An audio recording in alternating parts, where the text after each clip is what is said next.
let's go over your Dumbbell Z Press. So this is a double arm overhead press. The only difference in the Z position is that we're seated on the ground. So your feet are gonna be in like a slight V position. If you want to, and if you can go 2 feet parallel here. You just don't wanna go too wide. So slight V position. With your feet, I want them flexed, and this is a really important detail. So flexed means that you're pulling your toes in, and as you do that, you can actually see how this tension creates in my leg. So both my legs are locked out, super stiff and super straight. So that's creating tension all the way here that'll flow throughout my body. I don't want to see soft toes flopping out to the side, which leads to bent knees.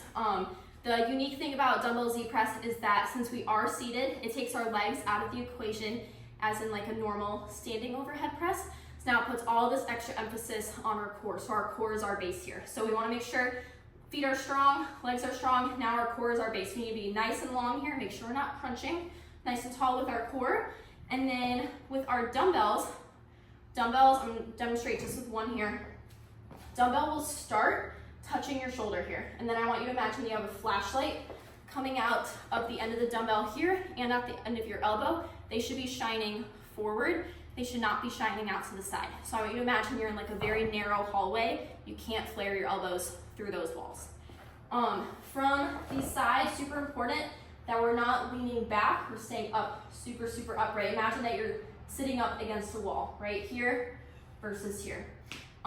When you're doing this movement, driving straight up and then back down, it's very easy for people to punch forward. From the side here, you can see how this is a diagonal line. We need to make sure that this is a straight line. So this might feel like it's behind you, but it's straight up over your head. So to make sure you're getting to that position, as you drive up, you're gonna punch your chest and your head through a little bit. Think like poking your head through like a chicken. And so from the side, your bicep is covering your ear. So if someone's standing to the side, they shouldn't be able to see your ear. And then you can actually physically touch your bicep to the ear at the top of every rep here.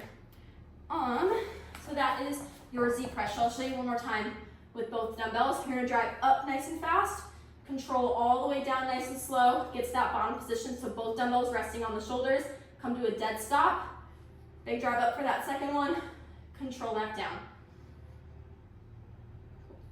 All right, and there you have your Dumbbell Z press.